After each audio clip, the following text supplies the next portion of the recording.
কত রজনী এইভাবে কেটে গেল বেলালের, কত দিন কেটে গেল ক্ষুধায় না খেয়ে অত্যাচারে। আহা, এমন নির্যাতন কোনো সাহাবীর ভাগ্য হয় নাই। বেলালের উপরে যে কঠিন অত্যাচারে স্টিম রোলার চলেছিল। অপরাধ কি? শুধু কালেমা পড়েছে রসুল মানার কারণে। ওই দিন তাদের উপরে এমন নির্যাতন হলো। মুসলমান, আজকে সুন্দর মসজিদ পাইছো, নামাজে যাও নাই। সুন্দর জীবন পাইলা, রোজা রাখো নাই। সুন্দর কালেমা পাইছো, কেউ তোমারে বাধা দেয় না, কেউ তোমাকে কষ্ট দেয় না, কেউ তোমাকে আঘাত করে না। ইসলাম মানার জন্য কারো কাছে জবাবদিহিতা করা লাগে না। তারপরও যুবক, তুমি শয়তানের ইত্তেবা করো, আমার নবীর ইত্তেবা তোমার নসিবে জুটলো না। এর চাইতে পরম, এর চাইতে চরম হতভাগা কে আর হতে পারে? কে হতে পারে? কে হতে পারে? হযরতে বেলাল রাদিয়াল্লাহু আনহুর অত্যাচার এইভাবে বাড়তেই লাগলো। আবু বকর একদিন পাশ দিয়ে যাওয়ার সময় দেখে বেলাল গুংরাচ্ছে, আহাদ আহাদ বলে কাঁদতেছে। আবু বকর দৌড়ায় যাকে, হুজুর বেলালের কষ্ট আর সহ্য হয় না গো নবী, অনুমতি দিলে আমি মনিব থেকে তাকে কিনে নিয়ে এসে আজাদ করে দিতে চাই। নবী বললেন, আবু বকর আমারও শরীক করে নাও। আবু বকর দৌড়ায় যাইয়া সেই দিন 40,000 দিরহামের মতো অর্থ দিয়ে বেলালকে কিনে নিয়ে আসলেন, মুক্ত করে দিলেন। মুক্তির বাতাসে বেলাল হিজরত করে নবী মদিনায়, বেলাল মদিনায়। আজান এসে গেল, মসজিদে নববী বানানো হলো। নতুন মসজিদের মুয়াজ্জিন আজকে হবে ইমাম নবী, সাহাবীরা মুসল্লি। ইসলামের স্বর্ণ সময়, খায়রুল কুরুনি সুম্মাল্লাযীনা ইয়ালুনাহুম সুম্মাল্লাযীনা ইয়ালুনাহুম। নবী বললেন, আমার জমানা উত্তম, আমার সাহাবীদের জমানা উত্তম। কত সুন্দর সময়ে বেলাল মুয়াজ্জিন হলো। নবীজি ডাক দিয়ে বলেন, সাহাবীরা রে, আজকে থেকে আমার বেলাল, এই মসজিদের আজান আমার বেলাল আজকে থেকে দেবে। ও বৌলাবাসী, সাতকের মুসলমান, খুবই মনোযোগ দিয়ে শুনিয়া যান। বেলালের মুয়াজ্জিন এই চাকরিটা বেতন সারা চাকরি। এই চাকরিটা আমার নবী বেলালরে দিলেন সুন্দর লাহানের জন্য না। এমনটা না যে বেলালের লাহান হযরত দাউদ নবীর মতো ছিল, বিষয়টা এরকম না। অর্থ আর বিরাট বড় ডিগ্রির জন্য বেলালের মুয়াজ্জিন হয় নাই। নবীর ইমামতিতে নবীর মসজিদের মুয়াজ্জিন কার নসিবে হতে পারে? আশিক রাসূল বেলালকে নবী মুয়াজ্জিন বানাইলেন। এই জন্য একটা কথা মনে রাখবেন, বিরাট বড় মুফতি সাহেব হইলেই নবীর কদমে জায়গা হবে না। আসতে বললেন কেন? জোরে বলেন। বিরাট বড় চ্যান্সেলর শাইখুল হাদিস হলেও রসুলের কদমে জায়গা হবে না। আল্লাহর রসুলের কদমে তার জায়গা হয়ে যাবে যার দিল নবীর জন্য কাঁদে, নবীর প্রেমে গোলামির জন্য যার দিল রুজু থাকে। এই দিলওয়ালা মুসলমান নবীর কদমে তার জায়গা হইয়া যাবে। কথা কর না কেন, ঠিক কিনা?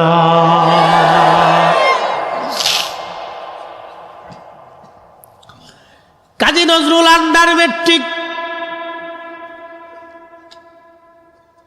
জ্ঞান আল্লাহ প্রদত্ত। অনেক সার্টিফিকেট হলেই মানুষ জ্ঞানী হয় না। যদি অনেক সার্টিফিকেট হলে মানুষ জ্ঞানী হইতো, তাহলে আমার দেশের ছেলেরা BCS কমপ্লিট করে বড় অফিসার, জজ, ব্যারিস্টার, ম্যাজিস্ট্রেট, এই এত কিছু হওয়ার পরও টেবিলের নিচ দিয়ে ঘুষ নিয়ে গরিব মানুষের মাথায় বাড়ি দিত না। কথা কর না কেন, ঠিক কিনা? তার মানে লেখাপড়া হইলে মানুষ হয় না।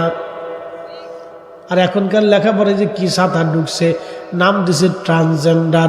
শরীফের গল্প কয় আমি দেখতে পুরুষের মতো, আমি একজন পুরুষ কিন্তু মনে মনে মাইয়া। আমাদের ছোট ছোট বাচ্চাদেরকে শিখাইতে হবে মিথ্যা বলা যাবে না, মানুষের ধোঁকা দেওয়া যাবে না, সমাজের সাথে মিলে চলতে হবে, একসাথে খেলাধুলা উঠে পড়া করতে হবে, গরিব মানুষের খাবার দিতে হবে, গরিবের পাশে দাঁড়াইতে হবে, অসুস্থ ব্যক্তিকে সেবা দিতে হবে। কি কথা কন না কেন? বড়কে সম্মান দিতে হবে। আমার দেশে হাজার হাজার যুবক আছে মুরব্বী দেখলে সালামি দেয় না।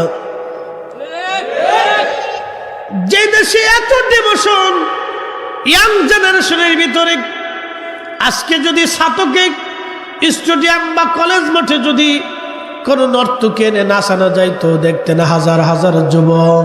কি কথা কন না কেন? হাজার বললে ভুল হবে, লাখে লাখে যুবক ওই নর্তকীর নাচ দেখার জন্য একবারে প্যান্ডেল স্টেজের সামনে দাঁড়ায় রয়েছে, বেডিরাও সেরিরাও লাগে আছে।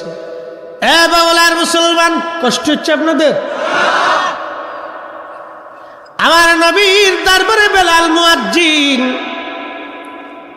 বেলাল রাদিয়াল্লাহু আনহু মুয়াজ্জিন হলেন। আমি এই ওয়াজটা একটা কিতাব থেকে করি নাই, আল্লামা ইমাম জাইলাই নাসপুর রায়ের মধ্যে ঘটনাটা লেখছেন।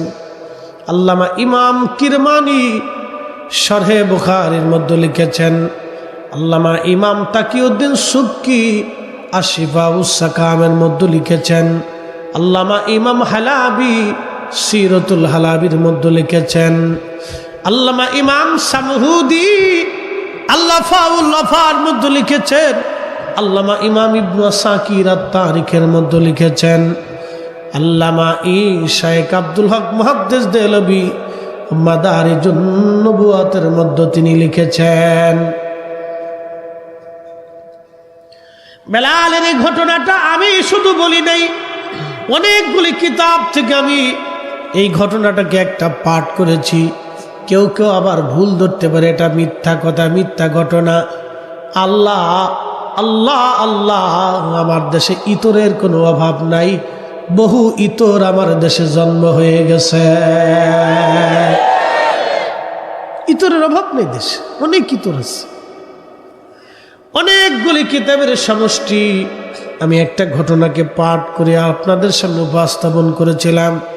এই ওয়াজ যেই দিন আমার পীর মুর্শিদের দরবারে দাঁড়ায় করছিলাম, ওই প্যান্ডেলে একজন লোক কাঁদতে কাঁদতে মারা গিয়েছিল। ওই দিন রাত্রিবেলা এশার নামাজে আমরা তার জানাজা পড়েছি। আমার জীবনের মকবুল ওয়াজ, সে যেই দলের লোক হোক, কওমি না আলিয়া না অন্য কোনো মাসলাক, আমার এই ওয়াজ শোনার পরে বহু হিন্দু আমাকে বলছে, হুজুর আমি আপনার এই ওয়াজ শুনে চোখের পানি আমি ফেলে কেঁদেছি। কত নামাজি হয়েছে আমি হিসাব বলতে পারবো না। শুধু একটা কথা বলি, এক ভদ্রলোক আমাকে ফোন দিয়ে বলল, হুজুর আমি একটা ছাত্র সংগঠনের কেন্দ্রীয় লিডার, আমি আজান শুনলে আমার শরীরের মধ্যে জ্বলে পুড়ে সারকার হয়ে যাইত। আমি অর্ধেক মুসলমান অর্ধেক নাস্তিকের মতো ছিলাম, আমি দিনহীন হয়ে গিয়েছিলাম। হুজুর আপনার একটা ওয়াজ আমার জীবন পরিবর্তন করে দিয়েছে। হুজুর আপনি বেলালের ওয়াজ করেছেন, এই ওয়াজটা শোনার পরে আমি কত রজনী কেঁদেছি আমার হিসাব নাই। আমি আজকে দাঁড়িয়ে রেখে পাক্কা মুসলমান হয়ে গেছি। হুজুর 5 ওয়াক্ত নামাজ পড়ি, দোয়া করবেন বাকি জীবন যাতে আল্লাহ নবীর কদমের গোলাম হয়ে থাকতে পারি। একবার জোরে বলা যাবে কে মারহাবা।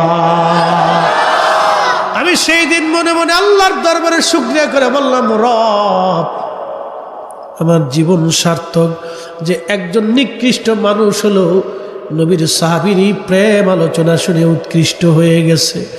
আমার জীবনের কোনো এলেম কালাম কিছু নেই, আমি অত বড় কোনো আলেম উলামা কিছুই না রে বাবা। আমি অনেক বড় আলেম না, অনেক কিছু বিরাট বড় মুফতি গুপ্তি এগুলো কিছুই না। আমি কোনো আলেম না, লেখাপড়াও তেমন না।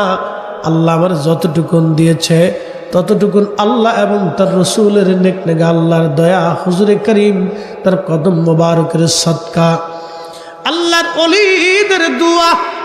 ও নবীর উম্মত কথাগুলি শুনবেন, আমি কোনো সময় আমার এলেম নিয়ে ফকর করি না, আমার কণ্ঠ নিয়েও ফকর করি না, আমার ওয়াজ নিয়েও ফকর করি না।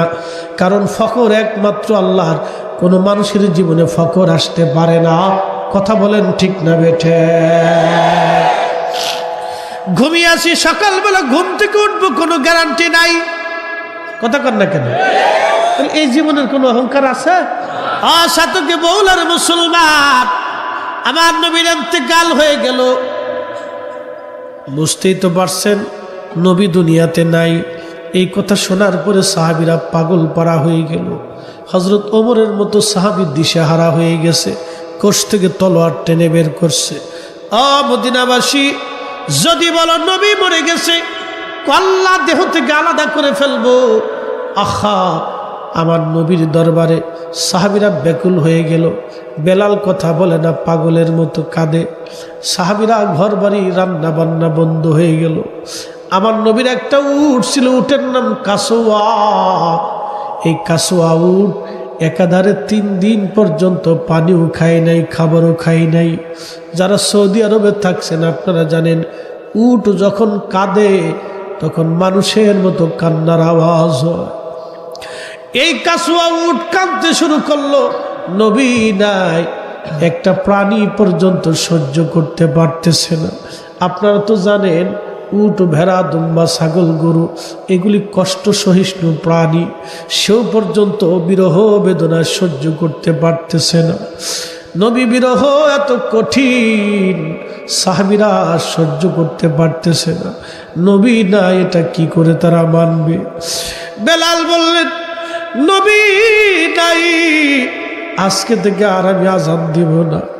আমি কারে আজান শোনাবো? কে আমার আজানে নামাজ পড়াইতে আসবে? না না, বেলাল নিয়ত করলো আর আজান দিব না। ঠিক নবীর ইন্তেকালের পরে বেলাল আর আজান দেন নাই। বহুদিন হয়ে গেল, বেলাল মদিনায় থাকতে পারে না, কষ্ট হয়। ইমাম কিরমানি শরহে বুখারীর মধ্যে লিখতেছেন, নবীর স্মৃতিগুলি দেখে দেখে বেলাল কাঁদত, সহ্য করতে পারত না। আপনারা দেখবেন কোনো সন্তান যখন মারা যায় তখন মা ওই সন্তানের কবর দেখে দেখে কাঁদে। বাবা সন্তানের বিছানার পাশে বসে বসে কাঁদে। সন্তানের স্মৃতি মা বাবা ভুলতে পারে না। আহা, বেলাল তো দুনিয়ার সব কিছুর চাইতে নবীরে ভালোবাসতো।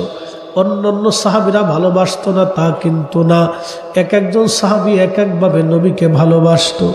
সব সাহাবীরাই নবীরে ভালোবাসতো, কিন্তু বেলালের ভিন্নতা, একটু ভিন্নতা অন্যরকম।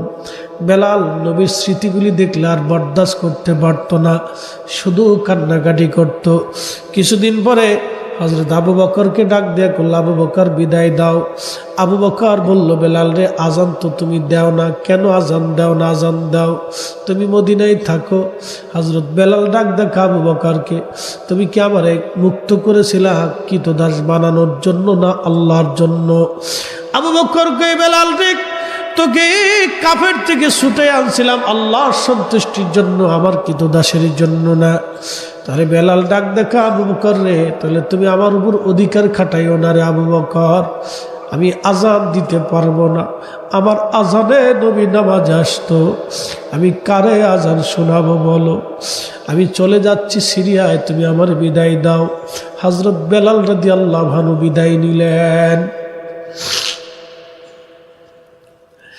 আবু বকরের কাছ থেকে বিদায় নিয়ে বেলাল চলে গেলেন।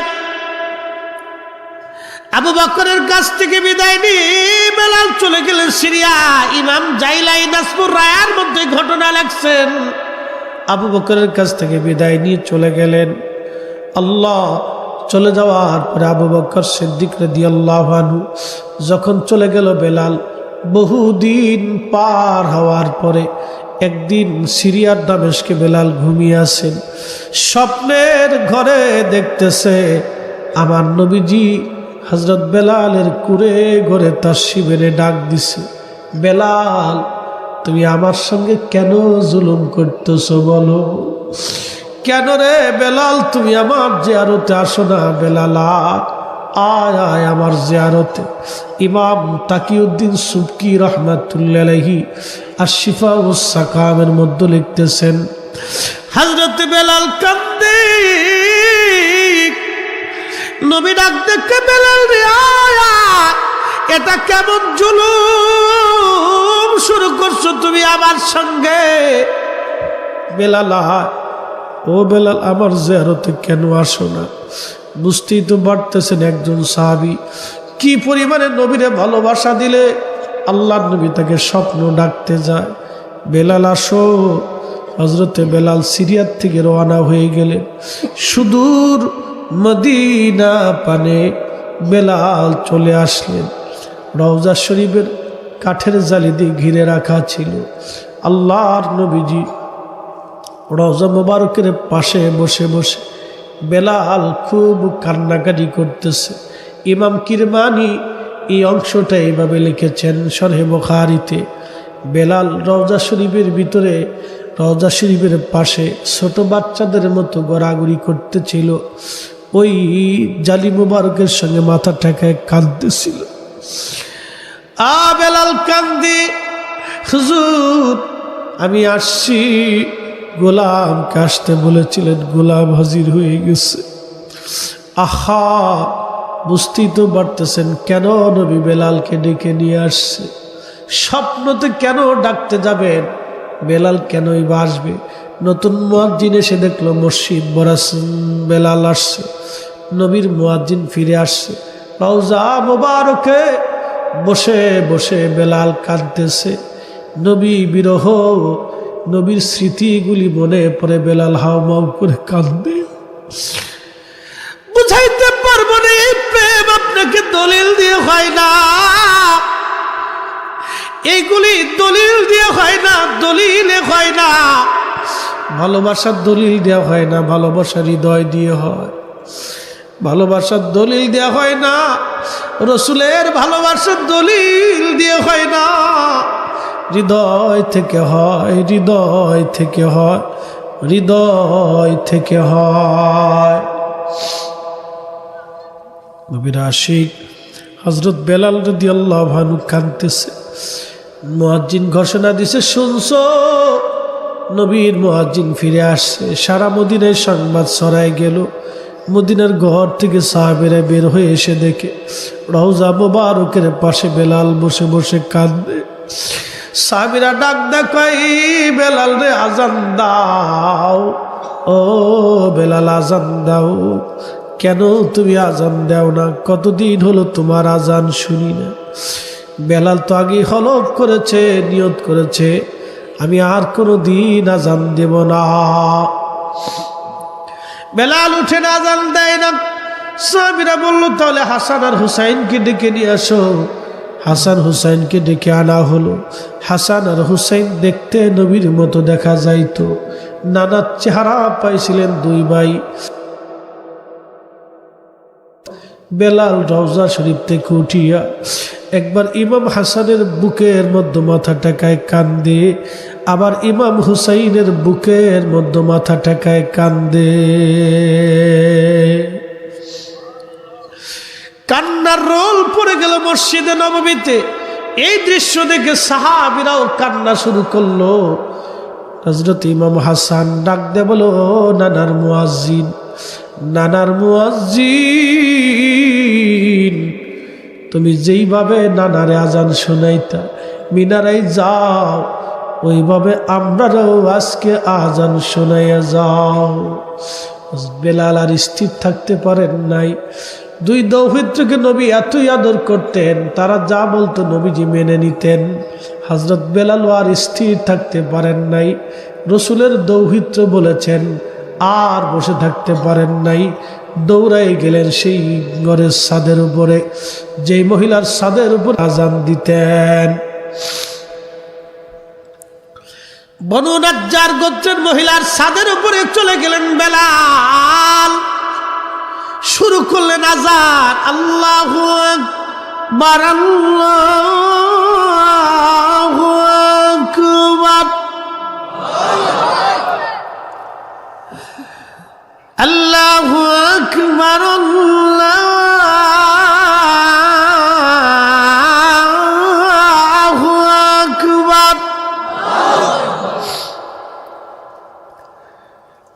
আশহাদু আল্লা ইলাহা ইল্লাল্লাহ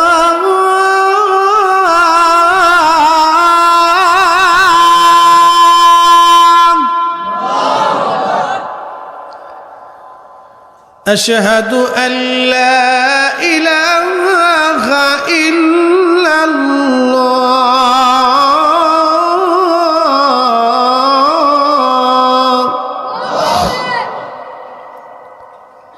সারা মদিনায় কান্নার রোল পড়ে গেল, কারণ বেলালের আজানের ফয়েজ এতই মজবুত, এতই কঠিন। নবীর জমানার স্মৃতিগুলি ভেসে উঠল। নবীর ইন্তেকালের পরে বেলাল আর আজান দেন নাই। যখন আজানের আওয়াজ ফজরের সময় ছড়াই গেল সারা মদিনায়, ঘর থেকে সাহাবীরা বের হয়ে দৌড় মারছে। কোন সাহাবী ইমাম তাকিউদ্দিন সুবকি শিফাউস কামের মধ্যে লেখে, বিশ্ববিখ্যাত সিরাতবিদেরা কিতাবের মধ্যে লিখতেছে, বেলাল আজানের আওয়াজ যখন আসছে, সাহাবীরা, মহিলারা, বাচ্চারা ঘর থেকে বের হয়ে দৌড় মারছে। সবার মুখে আওয়াজ, নবী কি আসছেনি, নবী কি ফিরে আসছেনি, নবী কি আসছেনি, নবী কি ফিরে আসছেনি। সবাই কান্না শুরু করে দিল। মদিনার এমন কোনো মানুষ নাই রে ওই দিন না কেঁদেছিল, এমন কোনো বাচ্চা নাই রে ওই দিন নবী বিরহ বেদনায় না কেঁদেছিল, এমন কোনো নারী নাই রে নবীর কথা স্মরণ করে না কেঁদেছিল সেই দিন। সারা মদিনায় কান্নার রোল পড়ে গেল। বেলালের আজানে এতই ফুয়ুজ হচ্ছিল বেলালের আজানে, ঘর থেকে নারী পুরুষ বৃদ্ধ সবাই বের হয়ে দৌড়াইয়া মসজিদে নববীর দিকে আসতেছিল। আহা, তখন বেলাল আজান দিলেন, আশহাদু আন্না মুহাম্মাদার রাসূলুল্লাহ।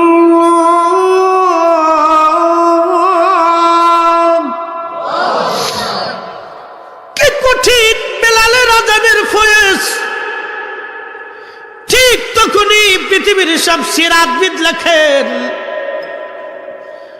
পৃথিবীর মাটি থারথার থারথার করে কেঁপে উঠল। না না হয় না, আরো জোরে বলেন আল্লাহু আকবার। চিৎকার মেরে বলেন না ইয়া রাসূলুল্লাহ। নবীর বিরহ, নবীর প্রেম এতই কঠিন, বুঝতেছেন মদিনার মাটি থরথর করে কেঁপে উঠেছে। তাহলে বুঝেন তো সেই দিন মদিনায় কি ঘটেছিল। আমি তো ছোট্ট করে শুধু তারিখ থেকে সামান্য সামান্য কথা বলেছি, ঘটনা তার সামান্য না, ঘটনা তার 10 মিনিটের না, ঘটনা ঘটেছে ঘন্টার পর ঘন্টা। তারিখবিদরা যাহা লিখেছে এই সামান্য মুক্তাসার আমি আপনাদের সামনে তুলে ধরছি। কেউ বা আমার শব্দগত বিষয় নিয়ে ভুল ধরতে পারে, চেষ্টা করবে, এগুলি ডাহা মিথ্যা কথা বলে ওরাই দিতে চাবে। এগুলি ইতরের কাছে অন্তরের নবীর প্রেম থাকে না। কথা বলেন ঠিক কিনা?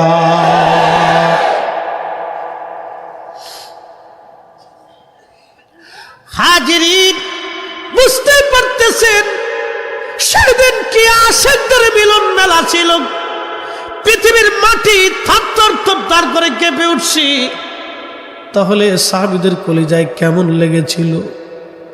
আল্লাহু আকবার।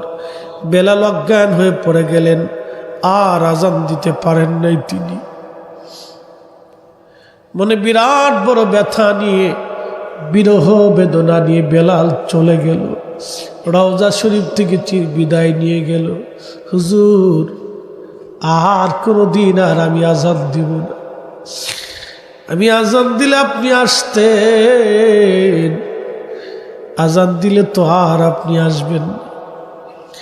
আমি কি করে এই স্মৃতিগুলি ভুলে থাকবো গো নবীজি। এতই আশিক ছিলেন বেলাল, স্মৃতিগুলি সহ্য করতে পারতেন না, চলে গেলেন, আবার সিরিয়াতে চলে গেলেন। আর একটা আজান বেলাল দিয়েছিলেন, ওই আজানটা বাইতুল আকসাতে। যেই দিন বাইতুল আকসা বিজয় হলো ওই দিনও বেলাল একটা আজান দিয়েছিলেন। তাও দিবে না আজান, হজরত ওমর অনুনয় বিনয় করে হজরত আবু দারদা থেকে হাজার হাজার সাহাবীরা বলল, বেলাল রে, আমরা বাইতুল আকসা দখল করছি, তুমি এই মসজিদে কোনোদিন আজান দেও নাই, তুমি মক্কায় আজান দিছ, মক্কা বিজয়ের দিন মক্কার ছাদে উঠাইয়া আল্লাহর নবী তারে আজান দেওয়াইছে। মক্কা বিজয়ের দিন বেলাল মক্কার ছাদের উপরে দাঁড়িয়ে আজান দিছে আমার নবীর দিকে তাকাইয়া। আল্লাহু আকবার, হয় না? আরো জোরে বলেন আল্লাহু আকবার। আমার নবীর দিকে তাকায় বেলাল আজান দিছে। ওই দিন বেলাল রে, তুমি মক্কায় আজান দিছ, মদিনায় আজান দিলা, বাইতুল আকসাতে একটা আজান তুমি দাও। বেলাল কয়, আবু বকর, ওমর রে, আমি নিয়ত করেছি নবীর ইন্তেকালের পরে আর আমি আজান দিব না। আমি কারে আজান শোনাবো বলো? হযরত ওমর কয়, বেলাল, অনুরোধ, একটা আজান এই মসজিদে তুমি দিয়ে যাও। বেলাল সেই দিন বাইতুল আকসাতে যখন আজান দিয়েছিলেন, আহা, আজানের ফুয়ুজুত এতই মারাত্মক ছিল, সাহাবীরা কেঁদে কেঁদে কেঁদে কেঁদে হয়রান। আবু দারদা কাঁদতে কাঁদতে জমিনের মধ্যে পড়ে গেলে, হযরত ওমর কাঁদতে কাঁদতে জমিনের সাথে হেলান দিয়ে বসে গেলে।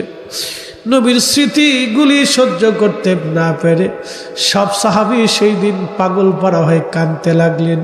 ওই দিনও বাইতুল আকসায় কান্নার রোল পড়ে গেল। শুনলে খুশি হবেন, এই ফুয়ুজুতের ধাক্কা সহ্য করতে না পেরে অনেক খ্রিস্টানরাও পর্যন্ত সেই দিন চোখের পানি ফেলে ফেলে কেঁদেছিল। চিৎকার মেরে জোরে বলেন না মারহাবা।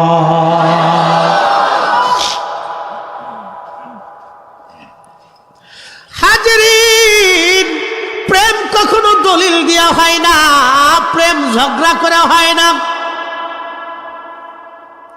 প্রেম দলিল দিয়ে হয় না।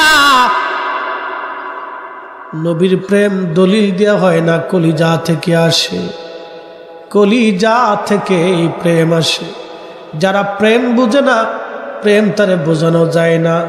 কবি লিখেছেন, অমূল্য অতুল্য এই প্রেম কয়জনে জানে, অমূল্য অতুল্য এই প্রেম কয়জনে জানে। ওরে ধনী মানি পাই না যারে, ওরে ধনী মানি পাই না যারে, পায় আসে কানে, অমূল্য অতুল্য এই প্রেম কয়জনে জানে, অমূল্য অতুল্য এই প্রেম কয়জনে জানে। আল্লাহ ডাক দে বলতেছে, আমার নিয়ামত প্রাপ্ত বান্দার সর্বপ্রথম নবীরা, নবী, সিদ্দিক, শহীদ এবং ওলি। নবী, সিদ্দিক, শহীদ, ওলি, এরা হচ্ছে আমার নিয়ামত প্রাপ্ত বান্দা। এরা জান্নাতের জন্য আদম নবীর সামনাসামনি তারা থাকবে। সংখ্যা কম কিন্তু মর্যাদা বিরাট, সংখ্যা কম কিন্তু মর্যাদা বিরাট। হযরত রাসূল করিম যখন হাদিস বললেন, মান ক্বালা লা ইলাহা ইল্লাল্লাহ ফাদাখালাল জান্নাহ, আবু হুরায়রা দৌড়ায় যায়, ক্বালা রাসূলুল্লাহ সাল্লাল্লাহু আলাইহি সাল্লাম, মান ক্বালা লা ইলাহা ইল্লাল্লাহ ফাদাখালাল জান্নাহ, ক্বালা রাসূলুল্লাহ সাল্লাল্লাহু আলাইহি সাল্লাম, মান ক্বালা লা ইলাহা ইল্লাল্লাহ ফাদাখালাল জান্নাহ। আবু হুরায়রা দৌড়ায় যায় আর হাদিস বলতেছে, হযরত ওমর রাস্তায় দেখে বললেন, দাঁড়াও। আবু হুরায়রা, কি বলো তুমি? ক্বালা রাসূলুল্লাহ মান ক্বালা লা ইলাহা ইল্লাল্লাহ ফাদাখালাল জান্নাহ। হযরত ওমর একটা ঘুষি মারছে বুক পেঁচায়া। এক ঘুষি দিয়ে আবু হুরায়রাকে ফেলে দিলেন। মারার কারণ কি? কেঁদে কেঁদে আবু হুরায়রা চলে গেলেন নবীর দরবারে। ইয়া রাসূলুল্লাহ, ওমর আমারে মারছে। কেন ওমর তোমারে মারলো? হুজুর, এই জন্য মারছে, আমি হাদিস বলছি, আপনি বলছেন ক্বালা লা ইলাহা ইল্লাল্লাহ ফাদাখালাল জান্নাহ। আমি কথা বলার কারণে ওমর আমারে মারছে। ওমর পিছন পিছন আসলো। আমার তুমি কি আমার আবু হুরায়রারে মারছো? বলে হ্যাঁ ইয়া রাসূলুল্লাহ, আমি মারছি। কি জন্য মারছো? আপনি বলে বলছেন ক্বালা লা ইলাহা ইল্লাল্লাহ ফাদাখালাল জান্নাহ, কেউ যদি লা ইলাহা ইল্লাল্লাহ বলে সে জান্নাতে চলে যাবে। আল্লাহর নবী বলেন হ্যাঁ রে ওমর, আমি তো সত্যই বলেছি। হযরত ওমর বলল, হুজুর, মুসলমানদেরকে তাহলে একটু অবকাশ দেন, নামাজ রোজা করার সুযোগ দেন। তাহলে মুসলমান তো নামাজ রোজা করব না, হজ যাকাত সাইডে টেরে দিয়া ওই কথার উপরে বসে থাকবো। বলে হুজুর, সেই দিনগুলি কত বড় হবে। আল্লাহর কোরআন বলতেছে তারুজুল মালাইকাতু ওয়ার রূহু ইলাইহি ফি ইয়াউমিন কানা মিকদারুহু 50,000 সানা। দুনিয়ার 50,000 বছর এক জায়গা করলে যত বড় হবে, ওই দিন হবে তত বড় একদিন। সেই দিন হবে একদিন।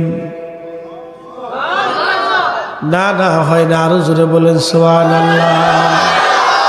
দুনিয়ার 50,000 বছর এক জায়গা করলে যত বিরাট, হাসরের দিন হবে সেই দিনের একদিন তত বিরাট।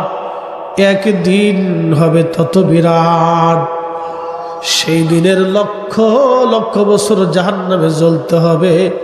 বুঝতেছেন রিমান্ড কত কঠিন।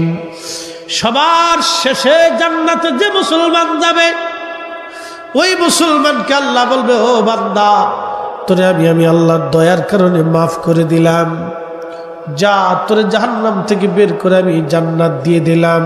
তাও 10টা দুনিয়ার সমান আল্লাহ একটা জান্নাত তারে দিয়ে দিবে।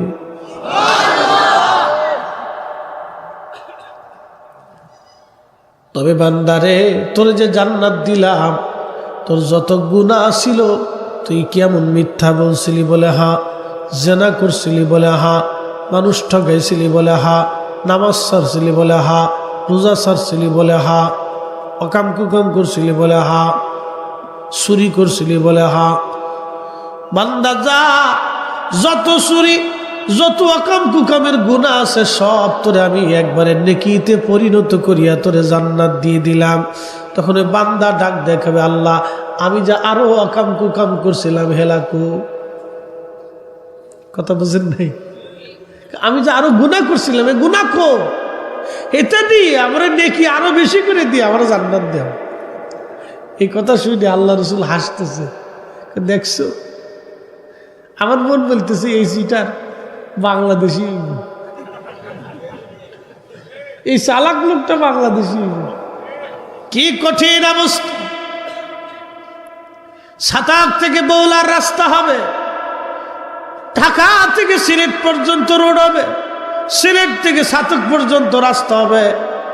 বাজার সরকার তো ঠিকই বাজেট করে দেয়, বাজেট কিন্তু রাষ্ট্র ঠিকই করে, কিন্তু এই রাষ্ট্র বাজেট করার পরে এই বাজেট নিচে রাস্তা বানাইতে আসিয়া খাইতে খাইতে কুত্তা বিলাই খাইতে খাইতে খাইতে খাইতে রডের বদলে বাঁশ মেরে দিছে। খাবার দিলাম বিরিয়ানি, দিয়ে দিলাম বিষ, এমন মেডিসিন যেই মেডিসিন খাওয়ার পরে ব্লাড ক্যান্সার হয়, কিডনি সমস্যা হয়, কি আপনার কি বলে ওই যে ব্যবসা সমস্যা হয়, লাঞ্চে পানি জমে যায়, বাবারে কত কঠিন কঠিন হার্টের সমস্যা হয়ে যায়, রক্তগুলি ঘন হয়ে যায়। বিরিয়ানি খাইতেছে মানুষ, এই সাতক থেকে মুরগা নিয়ে ঢাকায় মুরগি নিয়ে যাবে, পোলট্রি মুরগি, এই মুরগি নিতে নিতে কিছু মুরগি মরে যায়। কিছু হোটেলওয়ালা চিন্তা করলো মরা মুরগির দাম কম, মরা মুরগি নিয়ে বাস মুরগা রান্না করে পাবলিকরে খাওয়াই দিল। এই হারাম খাবার মুসলমান হোটেলওয়ালা চিন্তা করলেন, হারাম খাবারটা মরা মুরগি চালাই দিল। এই অল্প দামে কিনিয়া অধিক মুনাফার জন্য, টাকার জন্য এই লোকটা হালাল হারাম বাঁচল না বাবা। এরা মানুষ নামের জানোয়ার।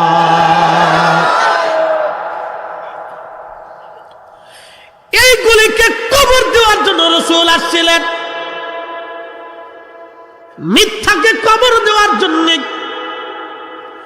নৃশংস থেকে কবর দেওয়ার জন্য, অন্যায়কে দাফন করার জন্য, ধোঁকাবাজিকে দাফন করার জন্য, নারীকে বাঁচানোর জন্য, জুলুমকে কবর দেওয়ার জন্য নবী দুনিয়াতে আসলেন। আর এর প্রথম সহযোগী তারা সাহাবীরা। কালেমা পড়ল বটে, কত অত্যাচার তাদের সহ্য করা লাগছে, কত সাহাবীর জীবন চলে গেল। বেলালের ওয়াজ আপনারা শুনতে চাইলেন। এই হকের জন্য সর্বপ্রথম যে নারী জীবন দিল সে নারীর নাম হযরত সুমাইয়া রাদিয়াল্লাহু আনহা। তিনি একজন কৃতদাস ছিলেন। আবু জাহেলের লোকেরা ধরে নিয়ে আসলো। ধরে নিয়ে আসার পরে তার হাত পা গুলি বাঁধলো। কত নৃশংস পৈশাচিক বর্ষা হাতে নিয়ে আবু জেহেল হযরত সুমাইয়া রাদিয়াল্লাহু আনহার গুপ্তাঙ্গে বর্ষা মেরে মেরে মেরে মেরে নির্মমভাবে তাকে হত্যা করেছিল। পৃথিবীতে এইরকম কোনো নৃশংস হত্যা দুনিয়াতে হয় নাই, যেটা আবু জেহেল করেছিল শুধু কালেমা পড়ার জন্য। তাদের দোষ কি, তাদের অন্যায় কি? অন্যায় কালেমা পড়ল। কালেমা পড়িয়া মিথ্যা ধ্বংস করার জন্য তারা রাজি হলো, হকের উপরে প্রতিষ্ঠিত থাকার জন্য রাজি হলো, ইনসাফ প্রতিষ্ঠিত করার জন্য তারা রাজি হলো, রাসূলের তরিকা আল্লাহর আইন নিজের জীবনে মানার জন্য তারা রাজি হয়ে গেল। এই জন্য তাদেরকে নৃশংসভাবে মেরে ফেলে দেওয়া হলো। ও নারী সমাজ, কালেমার জন্য সর্বপ্রথম জীবন দিল নারী। আর আজকে আমার দেশের নারীর কথা বলে লাভ নাই। লিপস্টিক নষ্ট হবে বিদায় আমার দেশের মেয়েরা ওযুই করে না। আল্লাহর নবী বললেন, এই যুব সমাজ, তোমরা বিয়ে করলে লাজুক, ধার্মিক, ধার্মিকা, তাকওয়াবান মেয়ে দেখে তোমরা বিয়ে করো। নবী সৌন্দর্যের কথা বলেন নাই, তাকওয়ার কথা বলছেন। হযরত ওমর ঘুরে ঘুরে দেখে কে খায় কে খায় না, কে ঘুমায় কে ঘুমায় না। এই সাতকে সিলেটে কোটি কোটি টাকার মালিক আছে বাবা, মনে কিছু নিয়েন না। নবীর জীবনের একটা সুন্নত ছিল। সুন্নতের নাম, আল্লাহর নবী উম্মতের বাড়ি খোঁজ নিয়ে তারপরে খাবার খাইতো। কোন উম্মতের বাড়ি খাবার নাই, নবী খোঁজ খবর রাখতো। এখন উম্মত টুপি মাথায় দিয়ে আসার নামাজ পড়ে চলে এসে মনে করলো হক আদায় করছি। আল্লাহর নবী ডাক দিলেন, উম্মত রে, তুমি রাত্রিবেলা আসার নামাজ পড়ে খেয়ে ঘুমাও। তোমার গ্রামের কোন একজন মানুষ যদি ক্ষুধার্ত থেকে রাত্রিবেলা ঘুমায়, তোমার নাম মুমিনের কাতারে লেখা হবে না। একসাথে জোরে বলেন না মারহাবা।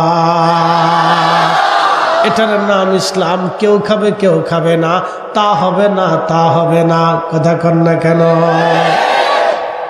ও নবীর উম্মত, আমার দেশে কারো টাকা যদি থাকে, কারো ৮০,০০০ কোটি, কারো ৫০,০০০ কোটি, কারো ১০,০০০ কোটি, কিন্তু কারো ৮০ টাকাও নাই। কি কথা কন না কেন? যার আছে সে ৮০,০০০ কোটি টাকার মালিক, আর যার নাই তার ৮০ টাকাও পকেটে নাই। একজন লোক ১৫০০ টাকা মাসে খরচা করে বিড়ির পিছনে, ওই লোকটাকে যদি বলেন চাচা, ভাই, বন্ধু, মসজিদের ইমামের বেতন উপলক্ষে আপনি ২০০ টাকা দেন, তার বিড়ির খরচ চলে, কিন্তু আল্লাহর ঘরের ইমামের জন্য ২০০ টাকা বেতন হয় না। খালি মসজিদ কমিটির দোষ দিয়ে লাভ নাই, ক্যাশিয়ারের দোষ দিয়ে লাভ নাই, মুতল্লির দোষ দিয়ে লাভ নাই। দোষ হলো পাবলিকের। ২০০ টাকা ৬ মাস ঘুরায়, ক্যাশিয়ারের জুতা শেষ। ভাই দিলেন না কই দিবানি, দিলেন না দিবানি, দিবানি কইতে কইতে রমজান ঠেকেছে। রমজানের শেষে এসে ভাই দিলেন না, কিসের কি করবেন? হ্যাঁ, চাইতে চাইতে তার গলা শুকাই ফেলেছে, দিলেন না, দিবানি। রমজান শেষ, অর্ধেক বেতন দেওয়া, বাকি অর্ধেক পরে দিবানি, আর কিয়ামতের আগে আর দেখা হবে না। তবে যারা এই সমস্ত কথা কাজগুলি করেন মনে রাখে দিয়ে শুনে রাখেন, ইমাম ঠকাইয়া আল্লাহর ঘরের সাথে বাহানা করিয়া জান্নাতে যাওয়ার আশা কইরেন না। রাতের আধার, এই আধারে চলে যাওয়ার পরে হযরত ওমর দেখলেন কুঠিরে মিট মিট করে আলো জ্বলে। হযরত ওমর রাদিয়াল্লাহু আনহু ঘরের পাশে যে দাঁড়াইলেন, ভিতর থেকে এক মহিলা ডাক দিছে, মা, দুধের সাথে পানি বেশি করে মিশাও। মেয়েটা ডাক দিয়ে বলল, মা রে, দুধের সাথে যদি পানি মিশায়, ওমরের গোয়েন্দা যদি জানে কালকে আমাদের বিচার হবে। আপনি তো জানেন ওমরের আইন বড় কড়া, সে কাউকে ছাড় দেবে না। মা ডেকে বলতেছে, মেয়েরে, এত রাত ওমরের গোয়েন্দা কি করে জানবে যে তুমি দুধের সাথে পানি মিশাইছ? মেয়েটা ডাক দেখায়, মারে, ওমরের গোয়েন্দা যদি নাও জানে রে মা, আমার আল্লাহ তো জানে।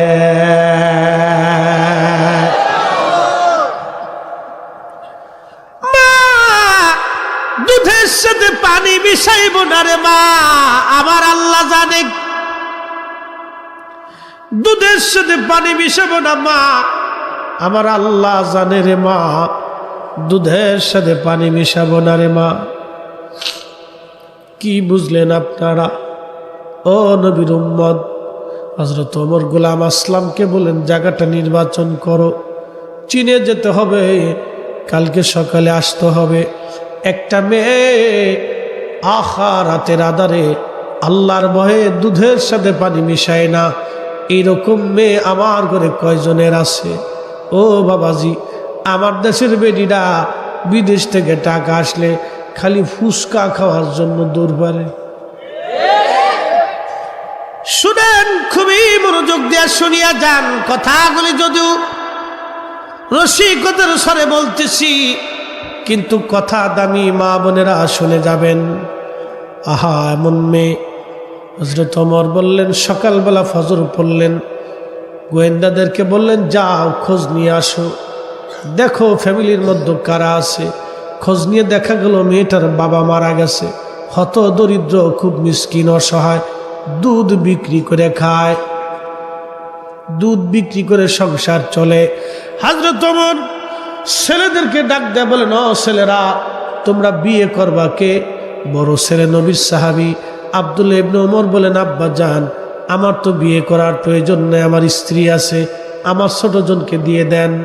ছোট ছেলেটাকে ডাক দিয়ে বলেন, বেটা বিয়ে করবা? বলে, হ্যাঁ আব্বা, আপনার ইচ্ছা। বলতেছে, বেটার আমার মেয়ে পছন্দ হয়েছে অমুক বধূ পল্লীতে, বেদুইন, কিন্তু খুবই দরিদ্র, দুধ বিক্রি করে তাদের সংসার চলে। ছেলে বলল, আব্বা, আপনার পছন্দই আমার পছন্দ। হযরত ওমর ডাক দেখায়, বেটারে, এমন বউ তো, এমন মেয়ে তো ওমরের পুত্রবধূর দরকার। রাতের আধারে যেই মেয়েটা আল্লাহর ভয়ে দুধের সাথে পানি মিশায় না, এই মেয়েটাই দরকার। আর আমার দেশে কত মানুষ দুধের মধ্যে ভেজাল, খাবারের মধ্যে ভেজাল, ফলের মধ্যে ভেজাল, বিরিনির মধ্যে ভেজাল, জিলাপির মধ্যে ভেজাল, পানির মধ্যে ভেজাল, ওষুধের মধ্যে ভেজাল, চারপাশ দিয়ে ভেজাল ভেজালে শুধু মানুষের বিভিন্ন ধরনের রোগ, হাড়ের সমস্যা, প্রেশারের সমস্যা, খাদ্য খাবারের মধ্যে ভেজাল, শিশুদের বাচ্চাদের খাবারের মধ্যে ভেজাল। এই ভেজাল দিয়ে দিয়ে আমার দেশের মানুষেরা ভেজাল দেয়। বাবা, বোঝা গেল ওরা মুসলমান তো দূরের কথা, আগে মানুষই হতে পারে নাই। কথা কন ঠিক কিনা? আজ রাতে ওমরের কথা বলছিলাম, শেষ দিয়ে বেলালের দিকে চলে যাই, কারণ বেলাল রাদিয়াল্লাহু আনহুর ওয়াজটা আমি নীতি দীর্ঘ করব না, সামান্য। এই যে মেরাজ, সাহাবীদের দাম এত কেন হলো দেখেন। নবীজি মেরাজে রওনা করলেন। বাইতুল আকসা থেকে, বাইতুল্লাহ থেকে বাইতুল আকসার দিকে রওনা করলেন। সুবহানাল্লাযী আসরা বিআবদিহি লাইলাম মিনাল মাসজিদিল হারামি ইলাল মাসজিদিল আকসা।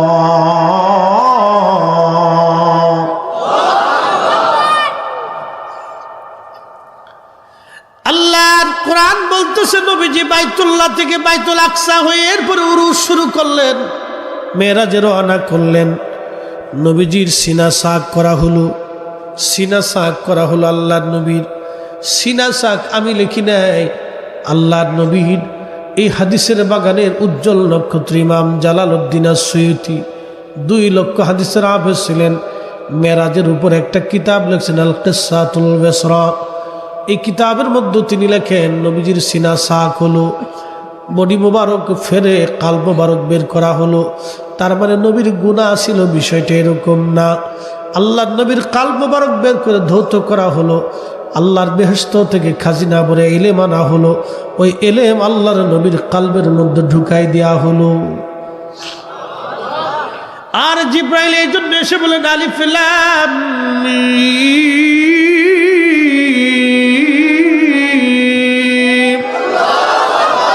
জিব্রাইল এসে যে সংবাদ দেওয়ার সঙ্গে সঙ্গে নবী জেনে গেলেন, অথচ বললেন আল্লাহ, শুনলেন নবী, জেনে গেলেন আল্লাহ কি বলছে। পৃথিবীর আর কেউ জানলো না, কারণ কি জান্নাত থেকে আল্লাহ তার নবীর কালবের মধ্যে এলেম দিয়া দিলেন। এমন কিছু গোপন এলেম ছিল যেটা জিব্রাইল জানতো না, আল্লাহ এবং নবী সরাসরি জানতো। যারা বলেন জিব্রাইল সালাম নবী কইতে পারতো না, এটা ডাহা মিথ্যা কথা। ঠিক আসতে বলেন, বলেন যেই বেটা কয় জিব্রাইল সালাম নবী কিচ্ছু বলতে পারতো না, এটা ডাহা মিথ্যা। এমন কিছু জিব্রাইল নিজেও জানতো না যেটা আল্লাহ এবং নবী জানতেন।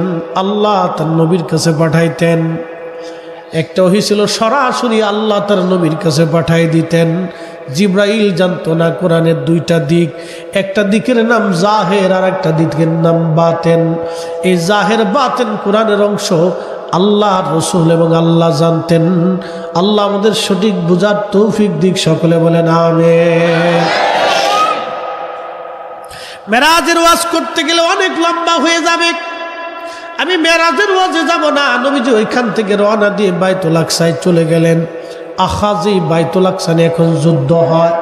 ওই বাইতুল আকসায় নবীজি উপস্থিত, 1.25 লক্ষ নবীরা আসছে আল্লাহর নবীর পিছনে নামাজ পড়ার জন্য। 1.25 লক্ষ নবী বাইতুল আকসায় দাঁড়ায় গেল। জিব্রাইল ডাক ডাকে, ইয়া রাসূলুল্লাহ, আর দেরি কেন? একামত হয়ে গেছে, আপনি নামাজে চলে যান। আপনার ইমামতিতে 2 রাকাত নামাজ আজকে হবে। একটা কথা মনে রাখবেন, নবীজি 2 রাকাত নামাজ পড়াইলেন। সব নবীরা পিছনে, আমাদের নবী সামনে। এই জন্য আমাদের নবীর খেতাব হলো ইমামুল মুরসালিন, ইমামুল মুরসালিন। এখন প্রশ্ন, নামাজ তো মেরাজ থেকে ফিরে আসার সময় আল্লাহ দিয়ে দিল, তো নবী যাওয়ার সময় 2 রাকাত নামাজ কেমনে ভরাইলো?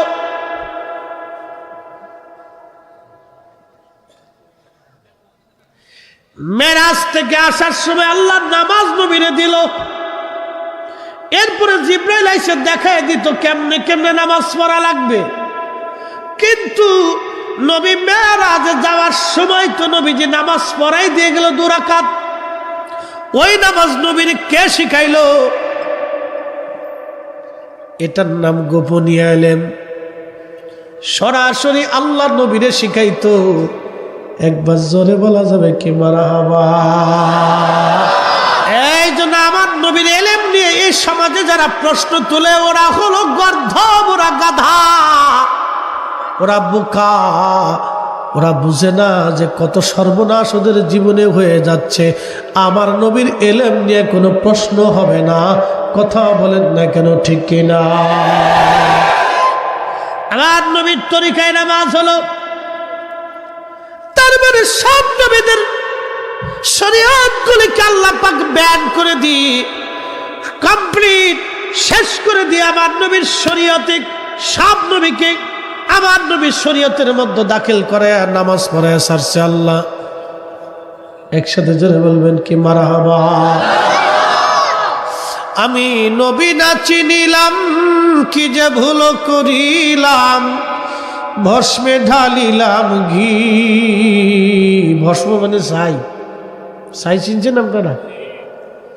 মানুষ হইয়া ভবেতে আসিয়া মানুষের করিলাম কি। সাতকের বউলার মুসলমান, রসুলের শান যদি বলি তো রাত শেষ হবে। আল্লাহু আকবার। নবী বললেন, উম্মত রে, ওখান থেকে আমি রওনা দিয়ে চলে গেলাম সুদূর সপ্তম আসমান পাড়ি দিয়ে সিদরাতুল মুনতাহা, এমন একটা বড়ই গাছ, দেখতে খুবই সুন্দর, তার কাণ্ডগুলি জমিনের নিচ পর্যন্ত, উপরটাও ফুকিলা আলা পর্যন্ত। জিব্রাইল ডাক ডাকে, হুজুর সীমানা আমার শেষ, আর যাওয়ার সুযোগ আমার নাই। আল্লামা শেখ সাদি গুলিস্তা বস্তার মধ্যে লেখেন, আগার এক সরে মুয়ে বরতর পরম ফরুগে তাজাল্লি বসুজাদ পড়াম। আগার এক সরে মুয়ে বরতর পরম ফরুগে তাজাল্লি বসুজাদ পড়াম। চার রঙের মশলা দিয়াম, যে কইরাছে তোর গঠন, চার রঙের মশলা দিয়াম। আগুন পানি মাটি বাতাস একই যোগে করিয়া প্রকাশ। আগুন পানি মাটি বাতাস একই যোগে করিয়া প্রকাশ। দেখলি না তুই কইরা তালাশ, ওরে দেখলি না তুই কইরা তালাশ, কোন জায়গা সে মহাজন। চার রঙের মশলা দিয়ায়, চার রঙের মশলা দিয়া, যে কইরাছে তোর গঠন, চার রঙের মশলা দিয়া।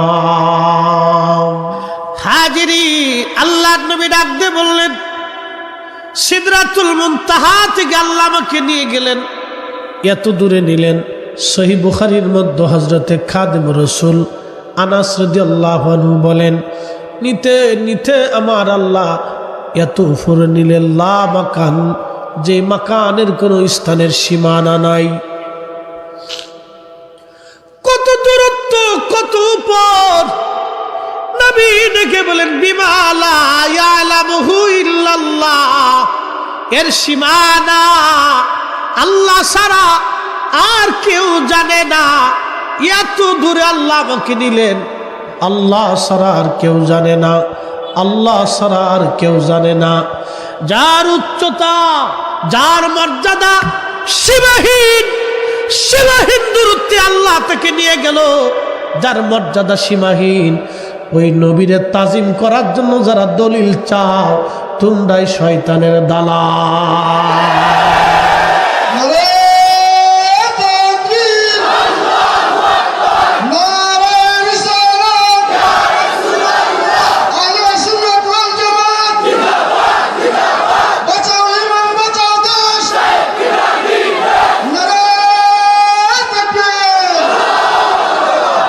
রাসূল কারীমের শান আর ইজ্জত আজমতের সীমানা আমাদের বলার সুযোগ নাই।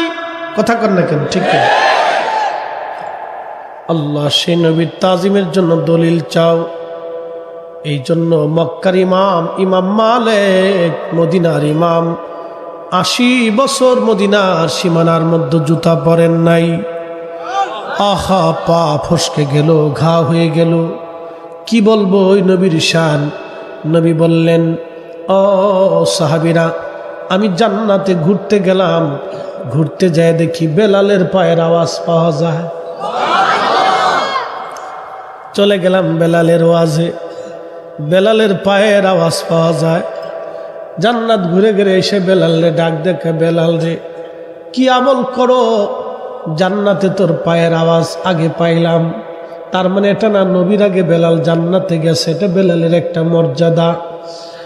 আল্লাহর নবীরে ডাক দিয়ে বলতেছে, হুজুর আমি একটা আমল করি, অজু গেলে আবার অজু করি।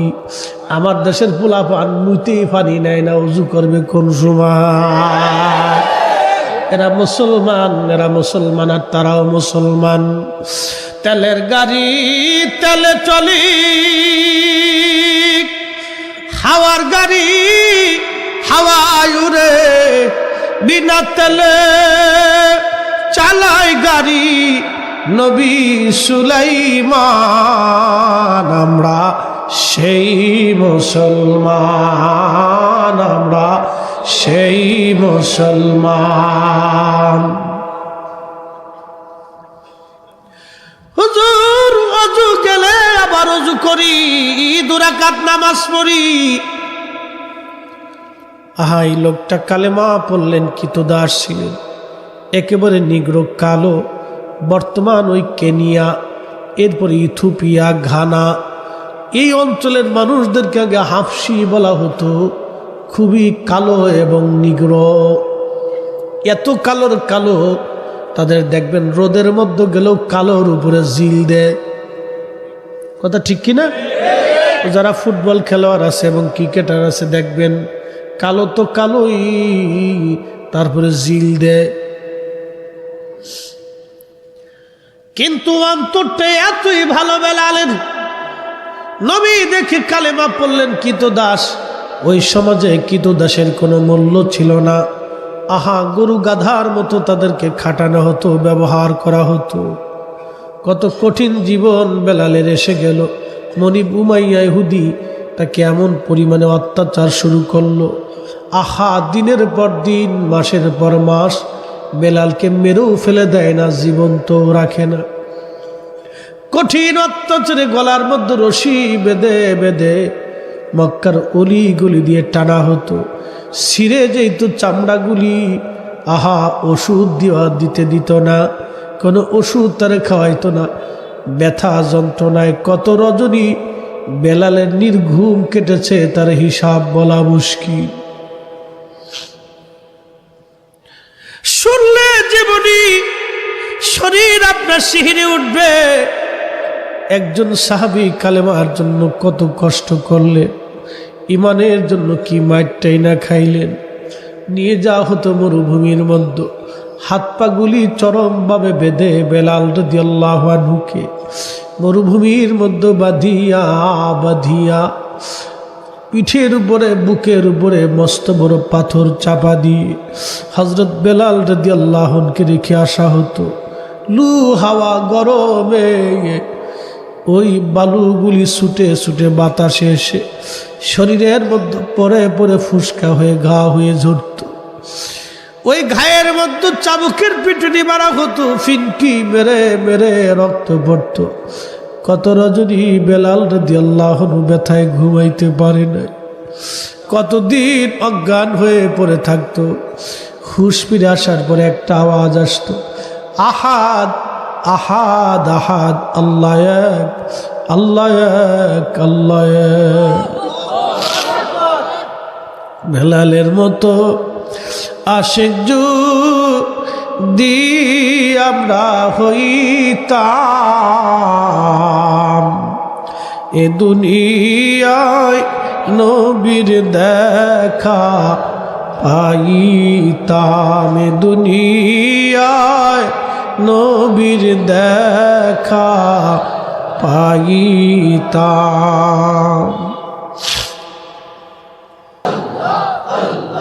রাখালিয়ার বেশি কঠিন মরুর দয়াসে, বকরি চরান বন জঙ্গলা, আই গো নবীজি কোন সাধনে পাইব তোমায় আল্লাহ আল্লাহ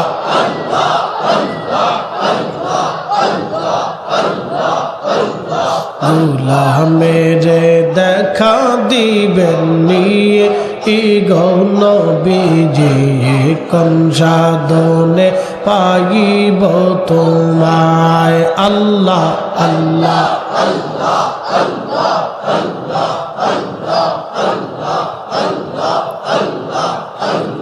বনের যত পশু গজন ভক্তি করতই দুই চরণ মেঘমালা ছায়া দিত গা আই গো নবীজি কোন সাধনে পাইব তোমায় আল্লাহ আল্লাহ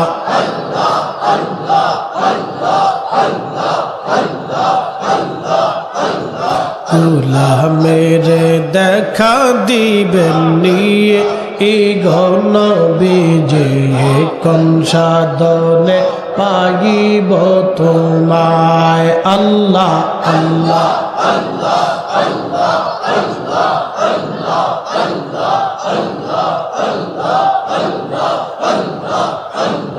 এই শাহমস্ত মুঝে যায়া দেখা হযরত খাদিজা জীবন যৌবন সপিল আপনা আই গো নবীজি কোন সাধনে পাইব তোমায় আল্লাহ আল্লাহ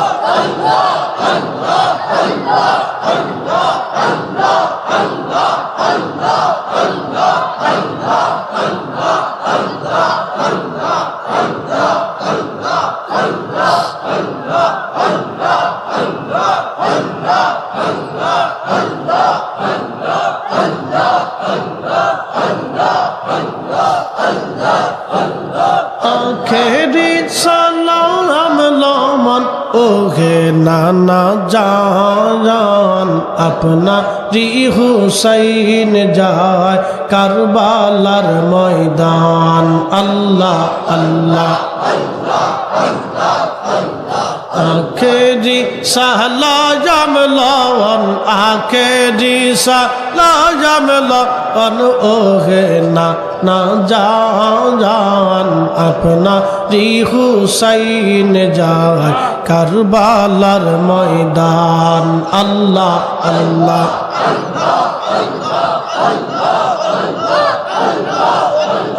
কারবালার ময়দানে যাইয়া আদিব গলা কাটাইয়া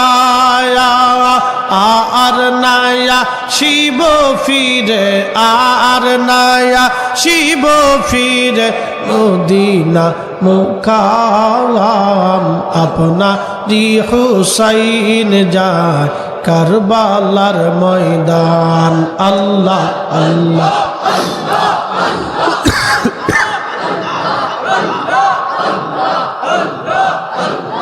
আখেরি সালাম লওয়ান আখেরি সালাম লওয়ান ওকে না জান আপনারি হুসাইন যায় কারবালার ময়দান আল্লাহ আল্লাহ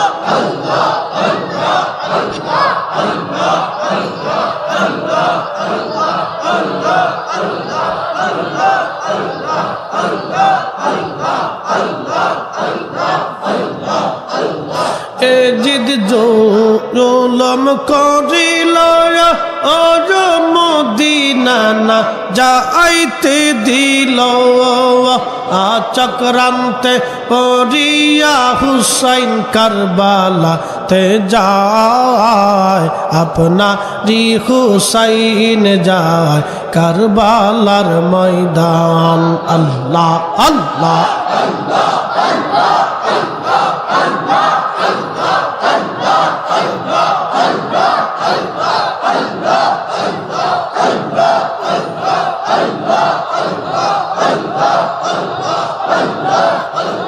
মানুষ বানাইছে আল্লাহ মানুষ